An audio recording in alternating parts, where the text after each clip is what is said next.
അമേരിക്കയിലെ ടെക്സസിലുള്ള ഹൂസ്റ്റൺ ഗുരുവായൂരപ്പൻ ക്ഷേത്രത്തിലേക്ക് കൊടിമരമായി മാറുക ഇടുക്കി ജില്ലയിലെ കരിങ്കുന്നത്തു നിന്നുള്ള തേക്കുമരം.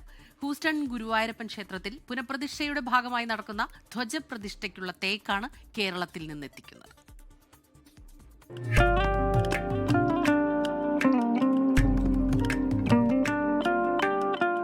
തച്ചുശാസ്ത്ര വിദഗ്ധൻ കാണിപ്പയ്യൂർ കൃഷ്ണൻ നമ്പൂതിരിപ്പാടിന്റെ കണക്ക് പ്രകാരം പുനഃപ്രതിഷ്ഠയ്ക്കുള്ള തേക്കുമരം കണ്ടെത്തിയത് കരിങ്കുന്നം മലയപ്പറമ്പിൽ ടോമി മാത്യുവിന്റെ പുരയിടത്തിൽ നിന്ന്. നല്ല ലക്ഷണമൊത്ത തേക്ക് ഉളികുത്തലിനു ശേഷം മുറിച്ചു.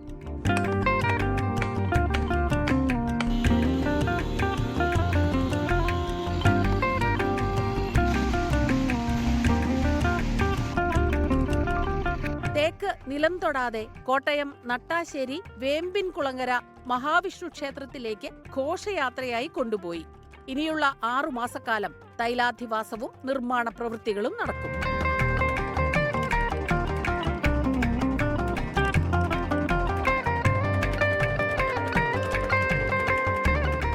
നിർമ്മാണം പൂർത്തിയായാൽ കൊടിമരം കപ്പലിൽ അമേരിക്കയിലേക്ക് കൊണ്ടുപോകും. മലപ്പുറം സ്വദേശി വിഷ്ണു ആചാര്യയുടെ നേതൃത്വത്തിലാണ് നിർമ്മാണം. ഗുരുവായൂർ ക്ഷേത്രത്തിലെ പൂജാവിധികളാണ് ഹൂസ്റ്റണിലെ ഗുരുവായൂരപ്പൻ ക്ഷേത്രത്തിൽ പിന്തുടരുന്നത്. ക്ഷേത്രം തന്ത്രി കരിയന്നൂർ ദിവാകരൻ നമ്പൂതിരിയുടെയും കാണിപ്പയ്യൂർ കൃഷ്ണൻ നമ്പൂതിരിപ്പാടിന്റെയും നേതൃത്വത്തിലാണ് ചടങ്ങുകൾ.